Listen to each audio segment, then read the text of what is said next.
ജ്യോതിഷത്തിൻ്റെ വാതായനങ്ങൾ തുറക്കുന്ന വനതുറക ജ്യോതിഷത്തിലേക്ക് എല്ലാ മാന്യ പ്രേക്ഷകർക്കും അർത്ഥമായ സ്വാഗതം. ഇന്ന് ഉപാസനയിലെ കാന്തമല എന്താണ് അങ്ങനെ പറയാനുള്ള കാരണം? കഴിഞ്ഞ വീഡിയോയിൽ ഉപാസനയിലെ ശബരിമല, അവിടെ നിന്ന് തുടങ്ങുന്ന ഉപാസന എവിടെയാണ് തീരേണ്ടത്, അതാണ് കാന്തമലയിലാണ് അത് അവസാനിക്കുന്നത്.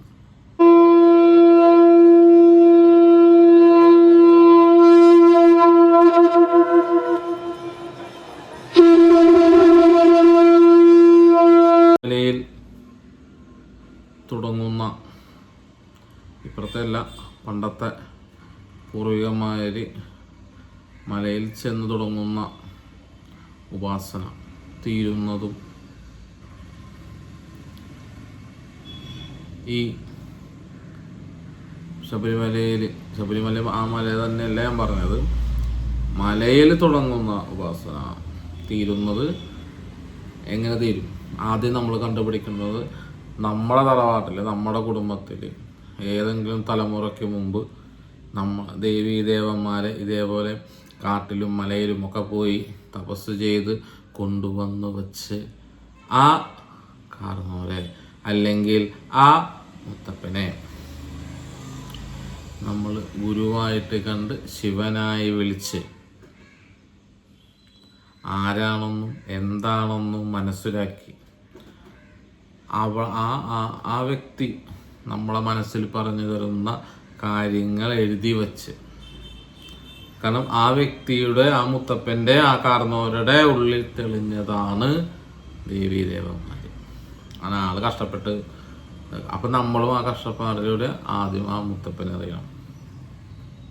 അതിൽ നിങ്ങൾക്ക് നിങ്ങളുടെ പരദേവതനെ മനസ്സിൽ, മുത്തപ്പൻ കൊണ്ടുവന്ന് വച്ച ആ പരദേവതനെ മനസ്സിലാവും. ആ പരദേവത കൂടെ ഇരിക്കുന്ന അവരെയും നമുക്ക് മനസ്സിലാവും.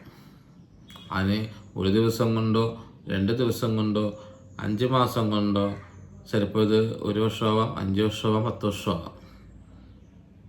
ശരിക്കും പറഞ്ഞാൽ അത് നമ്മുടെ കയ്യിരിപ്പ് പോലെ ഇരിക്കും. അപ്പോൾ ഇതൊക്കെ നമ്മൾ ഓരോ സ്റ്റെപ്പായിട്ടൊക്കെ വരുമ്പോൾ നമുക്ക് സംഭവിക്കുന്നത് കുറേ മാറ്റങ്ങൾ നമ്മുടെ ജീവിതത്തിലുണ്ടാകും. നമ്മളെന്തോ നേടിയത്, നമ്മളെ വലിയ ആത്മീയതയിലും അല്ലെങ്കിൽ ലോകത്തിൻ്റെ മുന്നിൽ വലിയൊരു സംഭവമാണ് എന്നൊരു തോന്നലുണ്ടാവും. ആ തോന്നലുണ്ടാകുമ്പോൾ മറ്റുള്ള പ്രശ്നങ്ങളിലേക്ക് നമ്മൾ ഇടപെടുമ്പോൾ, മറ്റുള്ള പ്രശ്നങ്ങൾ മാറ്റാൻ ഇറങ്ങുമ്പോൾ ഈ ഇതുവരെ ആർജിച്ച ആ തപസ്സിൻ്റെ, ആ ഉപാസനയുടെ ബലം ഇല്ലാണ്ടായി, അത് ഓപ്പോസിറ്റ് ആവും. സ്വന്തം ഉള്ളിലെ ആ എനർജി അത് ഓപ്പോസിറ്റ് ആയാലും നമുക്ക് എന്ത് പറ്റും? നമ്മൾ ഒരു പ്രേതാവസ്ഥയിലേക്ക് നീങ്ങും. അല്ല, നമ്മുടെ ദേവീദേവന്മാരെ കണ്ടുപിടിച്ച് അവസാനം നമ്മളൊരു പോയിന്റിലെത്തും. ഉപാസന തുടങ്ങിയാൽ തീരണമല്ലോ. ഇവിടെ ഉപാസന എന്ന് പറഞ്ഞ ജീവിതകാലം മുഴുവനും കൊണ്ടുപോകേണ്ട കാര്യമല്ല. നമ്മൾ സ്റ്റെപ്പ് പഠിച്ച് സേവിച്ച് അത് പോയി ഈ മൂർത്തികൾ ഏതൊക്കെയാണെന്ന് മനസ്സിലാക്കി അവരെ ആദ്യം മനസ്സിലാണ് ഇരുത്തേണ്ടത്. ഇന്ന ഭാവത്തിൽ, ഇന്ന രീതിയിൽ, ഇന്ന രീതിയിലുള്ള ഇതാണ് എൻ്റെ കാർന്നോരും എൻ്റെ മുത്തപ്പനും ചെയ്തത് എന്ന് സ്വയം മനസ്സിലാക്കി കഴിയുമ്പോൾ, എല്ലാം മനസ്സിലാക്കി കഴിഞ്ഞു, അടുത്ത സ്റ്റെപ്പ് എന്ത്? അപ്പോൾ നിങ്ങൾക്ക് ഒരു സംഭവം തെളിയും. അതാണ് കാന്തമല. അവിടെ എന്താണ് ഏതാണെന്നും പറയാം, ഓരോരുത്തർക്കും ഓരോ രീതിയിലായിരിക്കാം. അത് തെളിഞ്ഞ് കഴിഞ്ഞ് കുറച്ച് കഴിയുമ്പോൾ നമ്മൾ എന്ത് ചെയ്യും ഇനി അടുത്ത സ്റ്റെപ്പ്, ഇനി എല്ലാം കണ്ടുപിടിച്ചു, എല്ലാം കഴിഞ്ഞു, അടുത്തത് എന്ത് എന്നുള്ള ഒരു ചോദ്യം. ആ ചോദ്യത്തിന് ഒറ്റ ഉത്തരവ്. ആ ഉത്തരമാണ് കാന്തമലെന്ന്. നിന്റെ ആത്മാവ് നിന്റെ ശരീരത്തിൽ കയറി എന്തിന് കയറി, എന്ത് ലക്ഷ്യത്തിന് കയറി, ഇതൊക്കെയാണ് കാന്തമലയിലെത്തി. മല നമുക്ക് കണ്ണുകൊണ്ട് കാണാം. ചിലവർ അങ്ങനെയുള്ള ഒരു മലകളിലൊക്കെ കയറുമ്പോൾ നമുക്കത് കാന്തമലയാണോന്നൊന്നും ആർക്കും ആദ്യം മനസ്സിലാവില്ല. നമ്മുടെ പൂർവികരൊക്കെ അവിടെ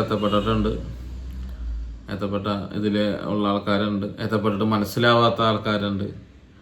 അപ്പോൾ അതിനെക്കുറിച്ചൊന്നും ഞാൻ പറഞ്ഞില്ല. പക്ഷെ ഉപാസന തീരുന്ന സ്ഥലം പൂർത്തിയാകുമ്പോൾ പ്രത്യക്ഷപ്പെടുന്ന കാന്തമല, എല്ലാവരും അയ്യപ്പൻ്റെ മറഞ്ഞു പോയ കാന്തല, മറഞ്ഞു പോയതല്ല, അത് ഉപാസനയിൽ മാത്രം, അത് പൂർത്തിയാകുമ്പോൾ മാത്രം നമ്മുടെ മുന്നിൽ പ്രത്യക്ഷപ്പെടുന്ന കാന്തമല, കാന്തികമായ മല എന്നർത്ഥം. കാന്തികമായത്തിലേക്ക് നമ്മൾ എത്തണം. 7 മല കടന്നു വേണം അവിടെ എത്താനായിട്ട്. 7 മല എന്ന് പറയുന്നത് മൂലാധാരം മുതൽ സഹസ്രാരം വരെ നമ്മുടെ ഉപാസന തെളിയുമ്പോൾ കാണുന്ന കാന്തികമായ മല. ഇവിടെ എത്തുമ്പോൾ നിങ്ങളുടെ ജന്മലക്ഷ്യം എന്താണെന്നറിയും. ഈ ലക്ഷ്യത്തിന് വേണ്ടി നമ്മൾ അടുത്ത സ്റ്റെപ്പിലേക്ക് വയ്ക്കാനുള്ള വഴിയും അവർ കാണിച്ചു തരും. ആ ഒരു ഇതിലിരിക്കുമ്പോൾ നമുക്ക് പറയുന്നു, അതിലൂടെ നമുക്ക് പിന്നെ മുന്നോട്ട് പോകാൻ പറ്റുള്ളൂ. അവസാനം നമ്മൾ ഇനിയൊരു ജന്മം ജനിച്ച് അനുഭവിച്ചിരിക്കേണ്ട, അവസാനം ഈശ്വരനിലേക്ക് മോക്ഷം, നമ്മളെ കർമ്മം, നമ്മളെ ആത്മാവിൻ്റെ എന്തിനാണോ ജനിച്ചത് ആ കർമ്മം പൂർത്തിയാക്കി നമ്മൾ ഈശ്വരനിലേക്ക് ലയിച്ചു പോകുന്ന മോക്ഷം. ഇതിനു വേണ്ടിയാണ് അറിവ് നേടുന്നത്, ഇതിനു വേണ്ടിയാണ് ഉപാസന പോകേണ്ടത്, ഇതിനു വേണ്ടിയാണ്. പക്ഷെ ഇന്ന് ഇതാരും മുന്നോട്ട് പോകുന്നില്ല. അതുകൊണ്ട് എന്തായി, ഒരാൾക്ക് വേറൊരാളെ കാണാത്ത ആത്മീയതയിലേക്ക്, ഒരാൾ വളരുന്നതും ഒരാൾ ചെറുതാകുന്നതും അവൻ്റെ ബലമാണ്. മറ്റുള്ളവർ അതിന് പണി കൊടുത്ത് അങ്ങോട്ടും ഇങ്ങോട്ടും കലഹിച്ച് കഴിയുന്ന ഒരു രീതിയിലാണ് നമ്മുടെ ആത്മീയത ഇല്ലാതായത്. അതാണ് ഉപാസനയിലെ കാന്തമല. എല്ലാ വർഷവും മലയ്ക്ക് പോകുന്ന വ്യക്തികളോട് ഞാൻ പറയുന്നു, നിങ്ങൾ ചെയ്യുന്നതും 18 വർഷം പോയ 18ാമത്തെ വർഷം പോയി അത് പട്ട വയ്ക്കുന്നതും ഉപാസനയുടെ ഭാഗമാണ്. അപ്പോൾ അത് പൂർത്തിയായതിൻ്റെ ഭാഗമാണ്. ഇതാണ് ഉപാസന. അവിടെ നിന്നാണ് ഉപാസന പൂർത്തിയായതിൻ്റെ അല്ല. 2 വർഷം കഴിഞ്ഞാൽ പിന്നെ നമ്മൾ ആ വഴിയിലേക്ക് പോകുമ്പോൾ അടുത്ത സ്റ്റെപ്പ് എന്തെന്നുള്ളൊരു ചോദ്യമുണ്ട്. അത് കണ്ടുപിടിക്കലാണ് അടുത്തത്. അപ്പോൾ ആ വഴി കൂടെ നമ്മൾ എവിടെയെങ്കിലും എത്തപ്പെട്ട് നമ്മളെ വഴി തെളിച്ചു വിടുന്ന ആൾക്കാരാണ് ഇവിടെ മൊത്തമുള്ളത്. കാരണം നമ്മൾ ആത്മീയത വിറ്റ് ജീവിക്കുന്ന ആൾക്കാരാണ് ഇവിടെ ഉള്ളത്.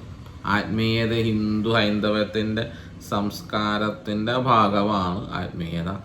ആത്മീയതയെ നമ്മൾ അങ്ങോട്ടും ഇങ്ങോട്ടും വിൽക്കുന്നു. അതുകൊണ്ട് ആത്മീയത അവിടെ മറിയുന്നു. പകരം അവിടെ ചൂഷണമാണ് സംഭവിക്കുന്നത്. അങ്ങനെ സ്വയം തമ്മിലടിച്ച് നമ്മൾ ഇല്ലാണ്ടാവുന്നു. ഇത്രയുള്ളൂ. ഇതാണ് അവസാനമെത്തുന്ന ഉപാസനയിലെ കാന്തമല. എല്ലാവർക്കും നന്ദി, നമസ്കാരം.